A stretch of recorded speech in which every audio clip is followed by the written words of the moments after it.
Everything Old is New Again, America's entertainment pop culture talk show. It may well possess a rudimentary intelligence. I'm trying to think, but nothing happens. Felt a great disturbance in the force. Hello, I'm Mr. Red. Come on, bark like a dog for me. Where's the goodies? Leave the gun.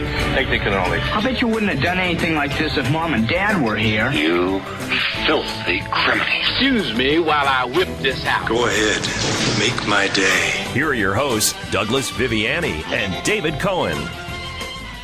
You know, you could talk your head off all day and never miss it. Too bad the closest you'll ever come to a brainstorm is a light drizzle. You know, you'd make a fortune renting your head out as a balloon. Last time I saw a mouth that big, it had a fish hook in it. Oh, yeah? You couldn't even count to 20 without taking off your shoes. You've got a great face for radio. That last one is actually true for myself. Douglas Viviani here on Everything Old is New Again. Sans David Cohen could not make this tremendous event that we have today. We're going to have a lot of fun. Does that sound familiar?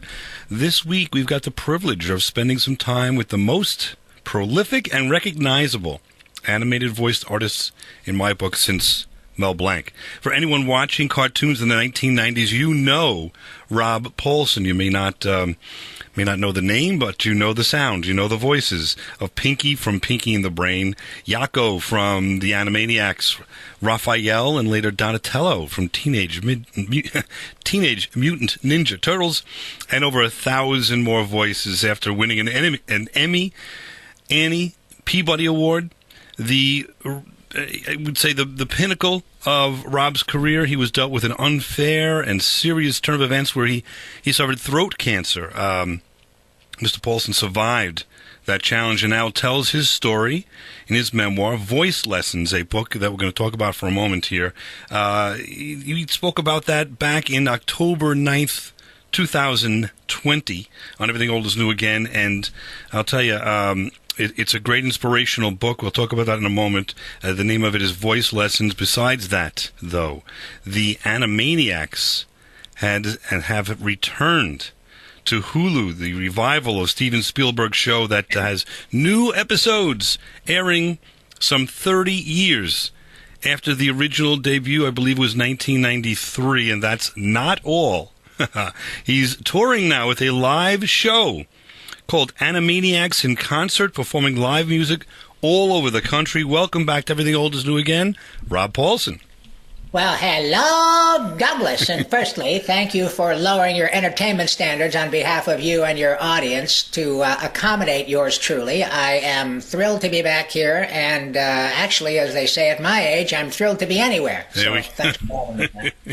And speaking of that, it runs right into my first comment, because since the last time we were together, without going into details, I certainly also had a challenge, serious challenge with health and with a similar situation with respect to your throat cancer, and the book Voice Lessons, which I had read previously and I reread through different times that I had to go through to become healthy again, was an inspiration because the attitude that you had was the same attitude that I had, where the people that were helping me were not the enemy, and you really brought that out. You also have a great attitude about life that kind of permeates that book.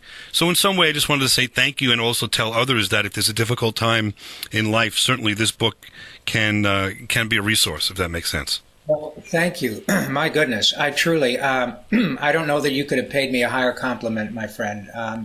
As you mentioned earlier, this is the second time I've had the privilege of speaking with you, and to know that my book, that all the heavy lifting of which was done by my co-writer Mike Fleeman, but to know that our book gave you some measure of comfort and maybe even inspired you a little bit is a compliment for which I can never appropriately thank you. So thank you very much. It's very kind of you. My pleasure. It was just tell the truth here, and it's something that I would have said whether it had been on the show or not. I would have sent you a note, what have you.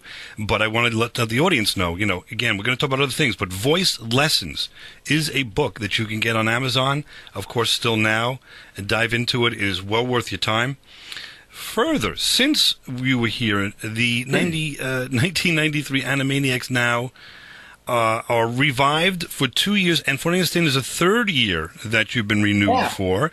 So a tough question here, but easy for you, I think. What is it about this show that makes it so special that we think and all, kind of including Steven Spielberg, dive into and enjoy so much? What makes it such a work of what would you say, a work of art that makes us want to enjoy this over and over and over again? And why is it coming back 30 years later stronger than ever? Well, I think the short answer, and you've kind of already touched on it, is Steven Spielberg. Mr. Spielberg is the unquestioned, in my view, king of Hollywood, and the gentleman certainly knows what he's doing. The show was created originally by the genius of our friend Tom Ruegger many years ago, but it was Steven, along with Sam Register, the current head of Warner Brothers Animation, who said about, 4 years ago, hey, I reckon we should do this again. What do you guys think? And of course, the actors couldn't say yes quickly enough. But I think the fact that Mr. Spielberg saw how well Animaniacs was doing on not social media, but the new streaming sites. I think it was up on Netflix for a while, and it just exploded. And Mr. Spielberg saw that I was out doing a lot of personal appearances. I could still sing United States, Canada, Mexico, Panama, Haiti, Jamaica, Peru. People would still do what you're doing, which is smiling. And the other actors, Muff and the Brain, Maurice LaMarche, and Jess Harnell, who was Wacko, and Tress MacNeille, Dot, are still working every day, can handle it. And it was he who made it happen. And I'll tell you what, the most glorious aspect of it now is that we have 2, sometimes 3 generations of fans who really love Animaniacs. We have people who are probably in their 40s or 50s now, who really dug it 25 years ago when they were in college or high school. And now they have their own children, and often their parents were turned on to Animaniacs and Pinky and the Brain, just like my mom and dad used to watch Looney Tunes and the Flintstones and Rocky and Bullwinkle. And when I had children, we would all get a kick out of Kill the Wabbit, whatever. And now the same thing is happening with Animaniacs. The fan base is exponentially larger than the first go-around.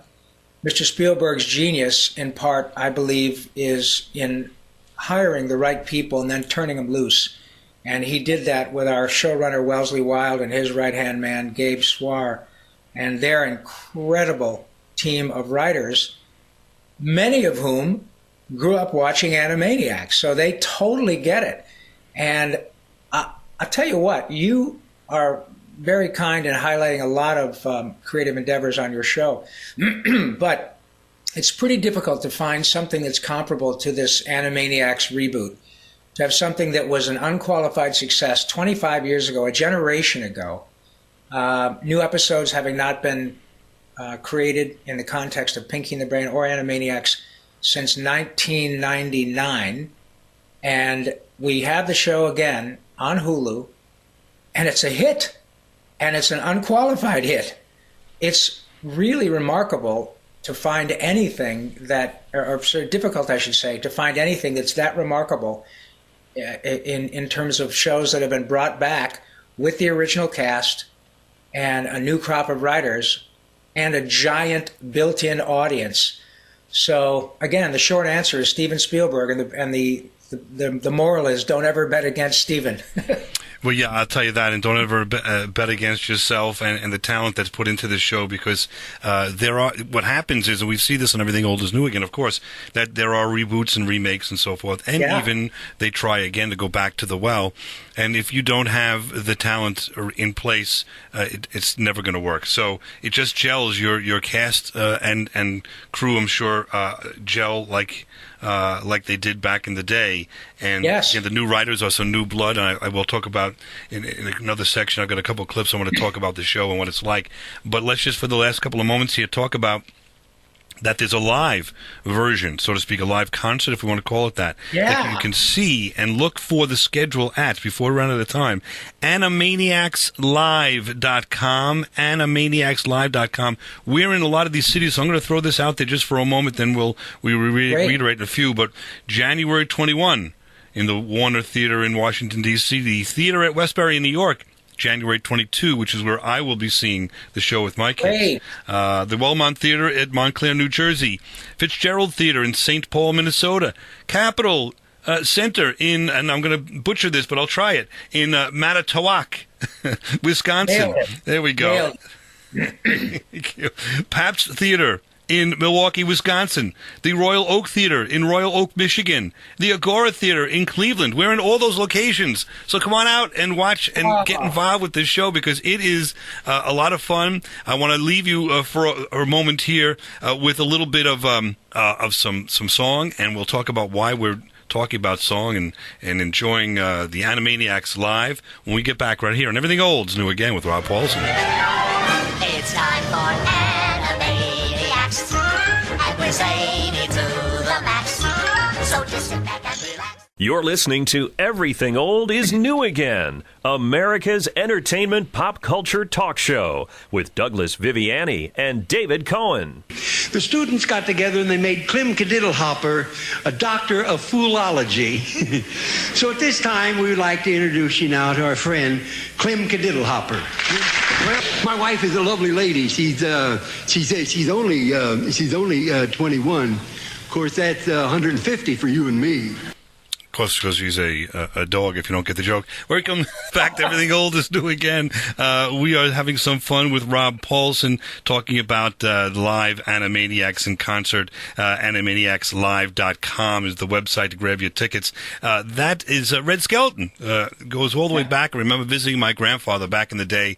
Maybe this was, I guess, early 70s, late 60s, watching Red Skelton. And for some reason, I think he kind of reverberates around Animaniacs a little bit, only in that I think he's an influence of yours in some way. Am I wrong, right, or where do I stand? You are spot on. Clem Cadiddlehopper, Gertrude and Heathcliff, two seagulls. I used to love watching Red Skelton on his CBS show. Jonathan Winters, Red Skelton, Carol Burnett, Harvey Korman, Tim Conway, their whole group. The Pythons, Peter Sellers, I feel is my spirit animal. All those folks have had a profound influence, not only in yours truly, but in thousands of other performers. And boy, what a pleasure to be included on a show with a clip from Red Skelton. Thanks, man. You made my day. We do different radio, that's for sure. Try to put some, fun back into the radio, and you're doing that with the Animaniacs on stage. You do it with your book. You do it with television. So we're crossing all genre here, and enjoying that. And I think one that you left out that also was a pleasure for me to watch as a kid on the Dean Martin Roseanne on Dean Martin show, Foster Brooks. Not easy being Foster a Brooks. surgeon. You have to have nerves of steel. The brain is a very delicate organ. It has three main parts. It has the cerebrum and the cerebellum. And then there's one more, the, what the heck they call it? I'll know it when I see it. There we go. Some old school entertainment there. Oh, I love Foster Brooks. I make my friend Maurice LaMarche crack up all the time doing a bad impression of Foster Brooks. God, that guy just used to slay me. The Dean Martin roasts were with Rickles and Foster Brooks, and oh God, they were spectacular. Great stuff and great characters, and you also mentioned Jonathan Winters, and I'm mentioning all of these because I want to try to dive into your brain a little bit here, into the way that you voice and or animate or create these characters, because of course, who was speaking about created characters and in their own way, and so. Was that something that was, when you grew up, was ingrained in the back of your mind that I want to do characters? Is it something that just came out from a mistake? Or how did you develop the skill to incorporate all these different voices into different looks and different characters? Well, I think that it's not that unusual for a lot of people who end up doing what you or I do. I mean, we're in the same business. We're in the information and happy business. And I think what happens when you're a young performer is you do these characters, you sing, you dance, you do it simply because it makes your soul happy. Sometimes you find that it gets the attention of a girl or a boy that you're interested in. Other times you find that your parents really get a kick out of it. Your aunts and uncles, and then you get to the place where they ask you, hey, go ahead and sing Amazing Grace again for everybody. And you think, oh my gosh, I've created a monster. I was no different. I think the thing that maybe made it a little more sort of was inculcated into yours truly was that I can almost feel a chemical sense of joy that happens when I nail something that really is exciting to me. And the fact is that it's addictive. I love laughing. We all do, and I know that's not anything unique, but I find that if I don't laugh a lot, I don't feel good. I mean, it's so strange, but it was something that from a very young age made itself clear to me, and then I would look for reasons to be funny. I would look for reasons to sing in character. I would look for reasons to emulate Red Skelton or whomever, and found out pretty quickly that I could rip off little bits and pieces of characters that I saw that were created by Jonathan Winters, Red Skelton, Peter Sellers, Peter Ustinov, you name it, and Johnny Carson. And I would rip off little bits and pieces and make them my own and tweak them and add dialects and characters. I would start to mess around with dialects even when they sucked. But I learned that I could create a character with a bad impression of someone else's perfect impression. That the fact that I wasn't perfect doing what Red Skelton had just done perfectly didn't matter. I could create my own stuff. That's what ended up taking a hold of me. I didn't really come to LA 40-odd years ago with the idea of being involved in animation. I came out here ostensibly to do live action and music. I was a singer first, and that's what I was doing. But then I lived that axiom, as many of us do, that opportunity and preparation equals luck. And so the fact that I had driven to LA from Michigan and loaded my car with all my stuff and took my relatively intact ego and drove out here and was blown away by all the people I met and surrounded myself with people who were so much more gifted than I. And I think that was one of the smartest things I could have ever done, was to not be dissuaded by how talented the people are whom I met out here, and to learn from them. But yeah, I was out doing my normal stuff, TV, movies, a lot of commercials, and the opportunity arose to read for animation. I jumped at it because I just wanted to work. Everybody likes cartoons. One thing led to another, and it became clear that I was getting pretty good at this. And so, as I just said, the opportunity and the preparation enabled me to get lucky. And here we are 30 years later, and now I just do animation, and I'm thrilled to death. There also must be something where you've seen enough of these characters being developed by these individuals we talked about, and it sort of gets into your mind and your background, and you may not even know consciously what you're doing all the time when you try to tell a joke or when you try to inhabit a character. It's just like it's almost like the foundation's there, and you don't need to tap into it because automatically you are tapping into it, if that makes sense. It does. And I see you doing that real fun clip on Vanity Fair YouTube website where thank you. where you looked at a bunch of photographs, or not really photos, but characterizations of comic, if you will, animated characters, and then created voices right then and there for them. I had some fun listening to that, and I'm just wondering, have you done that before? Have you done it since? Is it just something that you had fun with? But the more larger picture is, wow, what a talent to be able to just take a look at these, I think it was 12 pictures, and just create 12 different characters on the spot right then and there. Thank you. Yeah. Well, it's part of the way this particular gig works. That is to say, when we get an opportunity to audition, Doug, we get different angles of the characters to look at. We also get generally a script, or at least bits and pieces of the script to let us know what these characters are about, how they interact with other characters in the script. And so the improv chops that I have come into play pretty regularly. And that particular thing with Vanity Fair was an awful lot of fun. That's what I like. I love the opportunity to play like that. And we do that at work all the time. And when you're surrounded by people like Maurice LaMarche and Tress MacNeille and Frank Welker and Peter Cullen and Billy West and John DiMaggio, and it's impossible to not be inspired. And they all do that. They all will take a look at something and they just start to riff. And one thing leads to another, and it ends up with a character. And if it works, and the writing is solid, and the character renderings work well, and the acting is where it needs to be, then sometimes you have characters that end up being like Bugs. Bugs is 80, And you and I can watch Bugs all damn day long and be entertained. The fact that the people who created that stuff have been dead for years, notwithstanding. It's good stuff is good stuff. And when everybody is able to do their job at a high level, it doesn't matter that whether you're watching Beckett or whether you're watching One Froggy Evening. It's created at a very high level, and it is utterly timeless. And it's amazing then to be able to, on another level, if you're a fan, even if you're not, don't get me wrong, but if you're a fan of what we've been talking about, Animaniacs Live makes it come alive. Of course, there's a different element because there's music, and we'll talk about that in the next section. But tell us what we're going to see on stage when you go. Thank you. You're not going to see a tribute band. You're going to see the real McCoy, which really is kind of cool when you think about it, because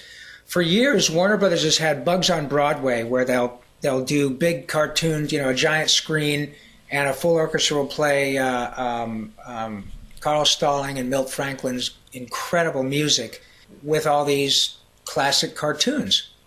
But obviously, you're not, you're seeing essentially an evening's long worth of world-class talent in both the performers and on screen, but it's a tribute band. You can't see Mel Blanc and Carl Stalling. But with Animaniacs in concert, you can. You can see Rob Paulsen and Randy Rogel, who created and who wrote most of the songs people know from Animaniacs, including United States, Canada, Mexico, Panama, Haiti, Jamaica, Peru, and it's a great big universe, and we're all really puny. We're just tiny little specks about the size of Mickey Rooney. And so when you can really see and hear the real guys, it's pretty cool. We have 2 hours of Randy's music. We tell stories about how the songs were created. We do probably 3 or 4 songs that never made it to the show, and you scratch your head because they're all spectacular. Now we've included Maurice LaMarche, so we have Pinky and the Brain along with us at these live shows that you were so kind to mention. And Randy has written music and proprietary bits for Pinky and the Brain right there, so when you're coming to hear all these songs, you hear brand new ones from Pinky and the Brain. And I guarantee you that the audience reflects the breadth of ages that you and I have touched on. There will be, at every one of the shows, there will be 8 and 9-year-olds, and there will be 70 and 75-year-olds. And it is the most gratifying thing in the world. And everyone, I guarantee it, will leave exhausted from laughing and singing. It's just spectacular. And Randy's music is from another planet. And now that Mr. Sondheim has left the building, I have to say Randy's got my vote for King of Lyrics. He's a remarkable talent. Great stuff. Animaniacslive.com, Animaniacslive.com. We'll be back in a few minutes with Everything Old is New again with Rob Paulsen. Norway and Sweden and Iceland and Finland. Let's see if we can get a little bit of advice from the master himself. I understand. Dr. Watson, I understand completely where you're from. This guy just bowls like that. I got to deal with it. He's an absolute nut. The Sherlock Holmes... Don't listen to this guy. The Sherlock Holmes, right. He's taking all the credit. These it's are unbelievable. Legitimate. They're all legitimate, I'm telling you. Sitting down, Pumpkinhead, I'll give you a little piece of advice. Get as far away from this gentleman as you can. Oh, man. No, that was great. In fact, you guys are really good. Honestly, it was great. What you did was a blast. You guys should continue to do that. I don't know how often you do it on your show, but it's not only fun, but it's fun for the audience because you guys are good. Welcome back to Everything Old is New again, getting the highest compliment you can get from Rob Paulsen here, who is, by the way, touring with the live Animaniacs in concert, Animaniacslive.com. They're in Westbury, they're in New Jersey, they're in Minnesota, they're in Wisconsin, they're in Ohio, all the locations that we are broadcasting to and more. It's worth the drive, even if you're not that close, because I'm telling you, I have a lot of fun at this show. But I have to tell you, back at show number 348 on Everything Old is New again, you can listen to iHeartRadio and listen to our old archived shows. But there, Rob, you have to tell you, have created a monster by giving us any bit of compliments whatsoever. And what we then did, it's very silly, but our audience really reacted to it exactly as you said they would.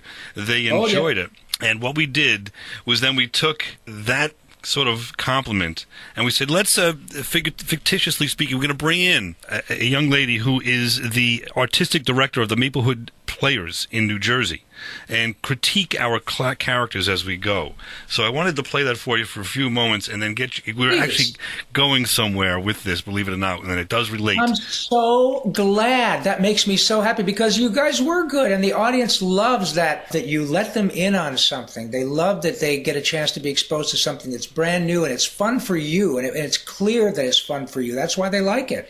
Thank you. I'm going to torture everybody for about 2 minutes and 15 seconds of an older show, and I want to get a critique from Rob, and it will lead into something, believe it or not, that's relevant to the Animaniacs and AnimaniacsLive.com. AnimaniacsLive.com. While you're listening, pull it up on your computer and buy some tickets right now. Well, for those of us who are not fluent in Spanish, there are subtitles. So I'm going to be reading a book on the screen for 14 hours, you're telling me. Okay, Michelle, we just heard a bit of Barbecue Guy and Fondue Guy, so what do you say? Well, I would say that we have two levels of technique and skill here. I would say the person who portrayed the Barbecue Guy has a very, very advanced, maybe even an intrinsic understanding of the focus and concentration and emotional truth that you need to build when you're creating a character. I would say the other fellow that was playing the Fondue Guy, as you say, is a bit superficial, isn't really digging deep at character motivations. It just sounds like putting on the accoutrements or the trappings of a character without really having that subtext. I'm going to go one more layer here because I see what you're saying here. How about a clip of Barbecue and Fondue Guys imitating each other? Let's see what the skill is like, the skill level of being able to carry the characters through something of that. Sound like to me that would be kind of difficult to do. Let's hear. Say it again. Toast it. What? I'm gonna read it like Barbecue Guy though. All right, here we go. You ready? Yeah, go ahead. Exactly. Here we go. So you take your 8 ounces of bittersweet chocolate, you chop it, you got a cup and a half, and then a cup of heavy cream right there. You got it. Follow along now. And the 3 tablespoons of bourbon. It's optional, but I say let's do it anyway. I'm going to have to answer you like the Fondue Guy. Let's see what the Fondue Guy will respond. Take a bag of... I know what I...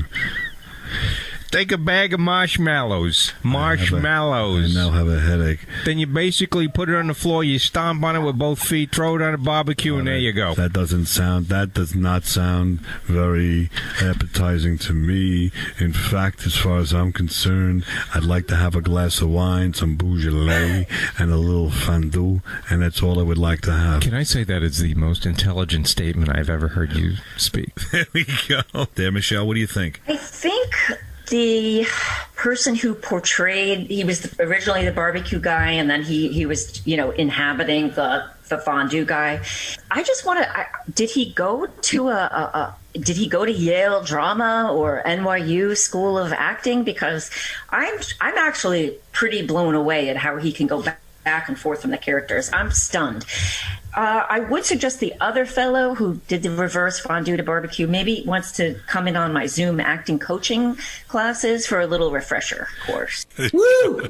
Sorry about that, but Rob Paulsen, the whole thing was inspired, if you will, by your compliments of us and pushing us through this, and we had a whole show of Michelle critiquing as if you did. We sort of took off from you, so we had some fun, and I wanted to ask you. Well, first of all, a reaction, why not? And then I have a question. Sure. Oh, and my reaction is that it's great. I love that.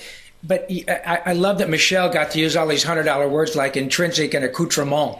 I think that's pretty classy. The bottom line is, like I said earlier, I'm in the happy business. And when you guys started riffing, it just made me smile. I couldn't help it. I couldn't stop. I loved to hear what you were doing. I'm an audience member. You are offering us theater of the mind. You are offering us the opportunity to create in our minds what you two guys look like.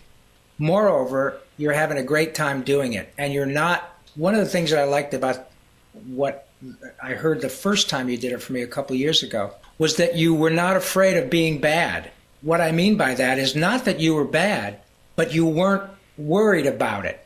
And that's a huge part of the equation, especially when you're doing improv, which is what you were doing. You guys didn't have a script. You just started doing stuff. If you have a script, you might highlight bullet points and go around and, have a general idea of what you're doing, but you move forward. But you're not afraid to screw it up. And that's where the magic happens. Because if you're very tense, if you think, oh my God, I can't, that was stupid, that was really awful, you can't do that. And I read a quote once from Robert Redford, and it's true. You're only as good as you dare to be bad. And I think that is part and parcel of why you guys are entertaining when you do it. You've got a great sense of humor about it. You may take your work seriously, but you don't take that part of it seriously because you're there to enjoy it. If you enjoy it, the audience will too. And I'm telling you, man, you guys got something. So keep it up. Thank you, Mr. Paulsen. I appreciate that. And I'll say Mr. because it comes back from an area of total respect, and I appreciate that. Reason why I go into all of that and where we're going with this is that on stage on AnimaniacsLive.com, you mentioned improv, but also certainly there's a script for the music that you're performing. But what happens there? You've got the music. What happens in between? Are you bringing the characters to light? Is there any improv? Is there a script? What are we diving into when we get into this theater? Yes. In fact, although we're all there to see Warner Brothers stuff, people know many of the characters that I've done that are outside the realm of Warner Brothers, and we bring those guys up too, those critters up too. Carl Weezer from Jimmy Neutron shows up and has a great time with the audience. We do Q&A. So Raphael and Donatello of the Turtles show up. Obviously, Yakko and Pinky show up, and Dr. Scratch and Sniff from Animaniacs, all that as well. We also, when we bring Maurice LaMarche out, with Maurice, not only is he the brain, but he won back-to-back Primetime Emmys for his work on Futurama. He's Kif Kroker and Morbo the Newscaster, and Lure, and all these incredibly wonderful characters. He played the Harold Ramis character in Ghostbusters, and people just love that stuff because we have this breadth of characters between the two of us, and the audience, due to nice people like you, and social media and the internet, have done a little bit of homework. And so they come out there and find out that Maurice LaMarche has been Toucan Sam for 35 years.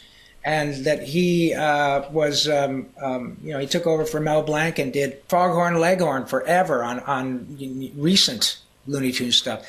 So all of that comes out. We improvise together, we play. As I said, Randy has written proprietary pieces that no one's ever heard until they come to the shows, specifically for not only Yakko to sing. We do brand new songs that people have never heard for Animaniacs, and a brand new song and a brand new 4 or 5 minute bit that Randy wrote just for the live show for Pinky and the Brain. And we play a lot. We make it a point to do Q&A, and inevitably, if somebody asks a question, it lights Mo and me and Randy up to go down a path that nobody ever sees coming, not unlike what you and Dave do. When you get that's exactly how improv happens. Somebody throws something out, and you start going, and then Carl starts riffing with Yakko and Pinky, and one thing leads to another, and it just becomes glorious. And I'm not afraid of screwing it up. Even if I screw it up, it turns out that it's funny, and you do it with commitment and joy, and it's entertaining. That's why everyone's there. And are we going to then see, is it possible that Yakko would interact with Donatello or something like that, characters that they would never see, so to speak, or hear interacting together? Absolutely. Carl will say, hey, Donatello, I heard that you're the genius turtle, but you're a lousy fighter. And Donatello says, let me tell you something. You come down and have a hot fudge marshmallow and tuna fish Doritos pizza, and you tell me how tough you can handle it. Yeah, all that stuff happens, and every show is a little bit different because the audience is different. We have a clear idea of what we're going to do, but we are not regimented to it. One show might be 1 hour and 58 minutes. The next show might be 2 hours and 7 minutes. It is always a blast. AnimaniacsLive.com, AnimaniacsLive.com. We'll be back on Everything Old is New again for one more session with Rob Paulsen. Burundi, Lesotho, and Malawi, Togo, the Spanish Sahara is gone. You're listening to Everything Old is New again, including me, because we have the reboot. That is the Animaniacs, coming November 20th on Hulu. People used to say there were better drummers than me, even in the Beatles. People can be real jerks. You know, I was always more of a George guy anyway. How about I go back to being the rapier wit who carries this whole operation, and you go back to being the paint-by-numbers wannabe artiste? Hmm?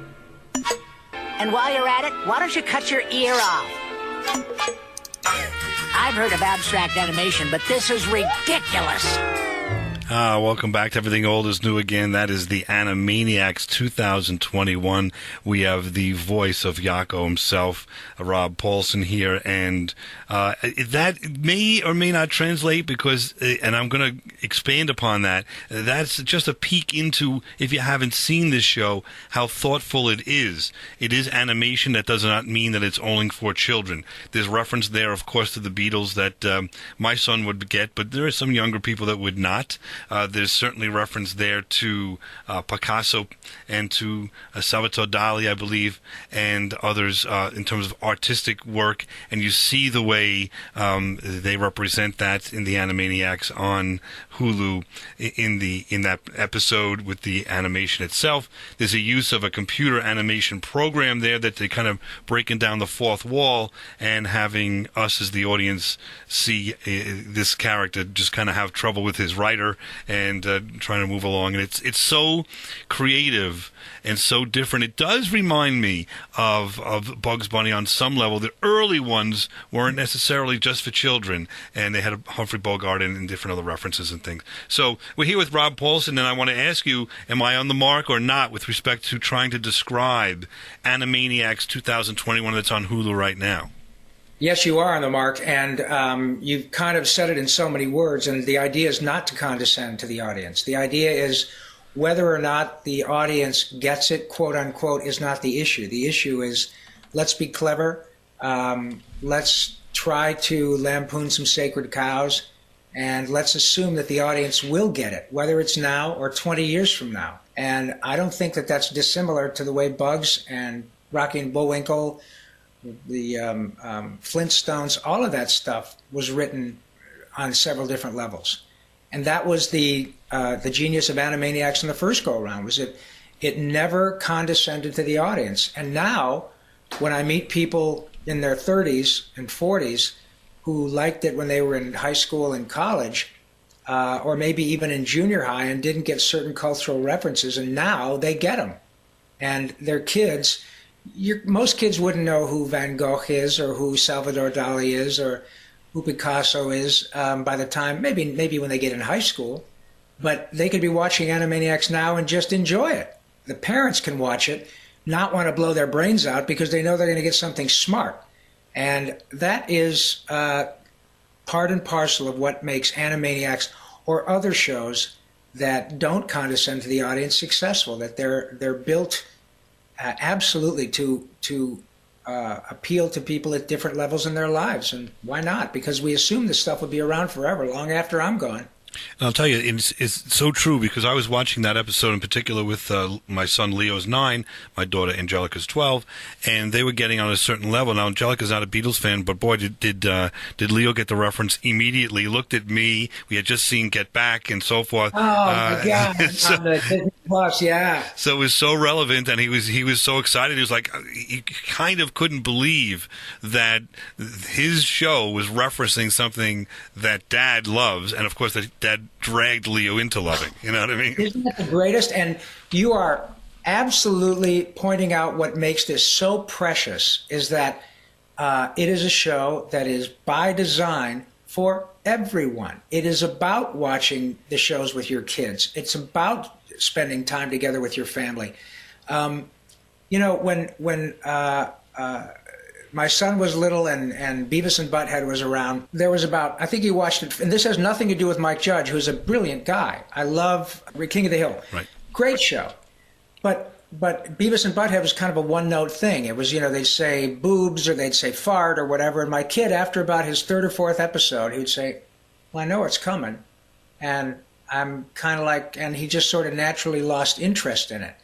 But that's not the case with a show like King of the Hill, or the show like Animaniacs, or the show like Rick and Morty, where you find all these little Easter eggs that continue to pop up and that you can watch them with your kids. Now, there are certain shows that are not appropriate, and I totally understand that as well. But Animaniacs, I think, walks a pretty good line of being able to be appropriate for young folks and old folks, and maybe pushing the envelope a little bit to get the older folks' attention.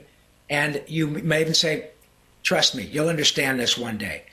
But there are other things that they're for the kids to like, whether it's the music or dropping an anvil on Barney's head, why not? And I just love that you've discovered that with your children. It makes me so happy. Yes, it was a pleasure for us to experience it, and where it of course you see it in one episode, then it inspires you for more and more episodes. Yeah. And further, I think also someone that watched this, so we referenced this in '93, probably watching with the children now, but even if they're not, when they see it a second time, if they are reinvigorated, now they're seeing it on a different level and seeing a different joke and getting something they didn't get previously, which is a lot of fun too, I'm sure. The other thing is that, again, we talked about this, but I have to have a Star Trek reference, so here we go.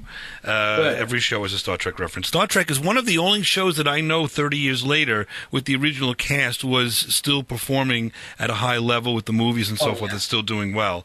And, again, back to Animaniacs, I challenge you. I'm sure there's one or two out there, but besides those two, I'm not sure the original cast is back, let's call it 20 to 30 years later, and doing something that is just as good, if not better, than the previous incarnation. So I don't know how that makes you feel, and if that makes any sense. And I know you're modest, but the idea is this show is just as good as ever. Thank you. Again, it is a high praise coming from someone who's a professional. It means a lot to me coming from you. But I think Mr. Spielberg was very smart in hiring the same cast again. For obviously, I have vested interests. But if you've got the people who can do it, and it left a great taste in people's mouth, why not do it again that way? I think that the writing staff has absolutely nailed it. It's updated enough so that people can enjoy it in the a modern cultural perspective that's 25, 30 years later. But we all still get the joke. And I think you're right. It's pretty difficult to come up with another reboot who has done it with the same cast with a guy like Mr. Spielberg at that level again, and is enjoying unqualified success again. To hear from you that it's as good or better than the original is a pretty high bar, Doug. And it means a lot that you feel that way, so thank you. Well, thank you for performing it and doing it, because it's bringing smiles, and it's a time when we do need some. And if you want more smiles in person, this is going to be kind of a once-in-a-lifetime kind of experience. Bring your kids and yourself. Enjoy the creators, if you will, the original cast of Animaniacs in Washington, D.C., Westbury, New York, Montclair, New Jersey, St. Paul, Minnesota, oh boy, Manitowoc, Wisconsin, Milwaukee, Wisconsin, Royal Oak, Michigan, Cleveland, Ohio. Get on animaniacslive.com and you will get the information to buy your tickets. It must be rewarding when you bring pleasure to people at a live venue like you do, and to see the crowd reaction to a live performance that you don't necessarily get to see when you, of course, perform on the Animaniacs show. So tell us a smidge about what it's like what kind of reaction you're getting to the show. Well, all of us, Maurice, Randy, and myself, all come from live performance backgrounds, and you're correct. We crack ourselves up all the time, and we know that we've got something good because we're just having a ball working with it. But you never know for sure until you hear feedback from the audience. And when you get a live show, and, when we do that Yakko's World with all the countries, that's our stairway to heaven. And it never ceases to make people just stand up and freak out. Because, look, I'm good at my job, but I live in Hollywood. You can throw a dart and hit somebody that can sing that. What you can't do is throw a dart and hit someone who can write that. And when you get 2 hours of Randy's music with just over and over and over and over again, I look out at the audience during the show and I see people just shaking their heads, going, it's just one after another after another.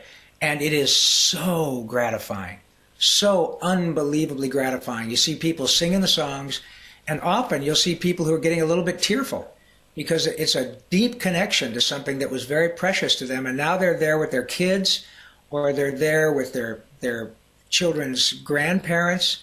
And it is a remarkable thing to behold. I'm just privileged to be there. And it's likewise. Get those tickets, animaniacslive.com. Unfortunately, we're out of time. This has been an amazing time. And thank you so much, Rob Paulsen, spending so much time with us here on Everything Old is New Again. Good luck with the tour. Good luck with, of course, the continuation on Hulu of Animaniacs. And, of course, continue success with the book, Voice Lessons, on Amazon.com. Well, thank you, my friend, and continued success for you and Dave and all your intrinsic fancy words and incorporated and accoutrement that was Michelle put out there. Thank you guys are killing it, and keep enjoying yourself. You're doing a great thing. Thank you very much. All right, we'll be next week. Come on back for more pop culture entertainment on Everything Old is New Again. Thank you, Rob Paulsen. When I grow up, I want to be a movie maker. I want to be a dancer. Okay. Bye, Everything Old is New Again, people. Everything's gonna be old, new again. Burundi, Lesotho, and Malawi, Togo, the Spanish Sahara is gone. Nigeria, Chad and Liberia, Egypt, Benin and Gabon, Tanzania, Somalia, Kenya and Mali, Sierra Leone and Algeria, Dahomey, Namibia, Senegal, Libya, Cameroon, Congo, Zaire, Ethiopia, Guinea-Bissau, Madagascar, Rwanda, Mayor and Cayman, Hong Kong, Abu Dhabi.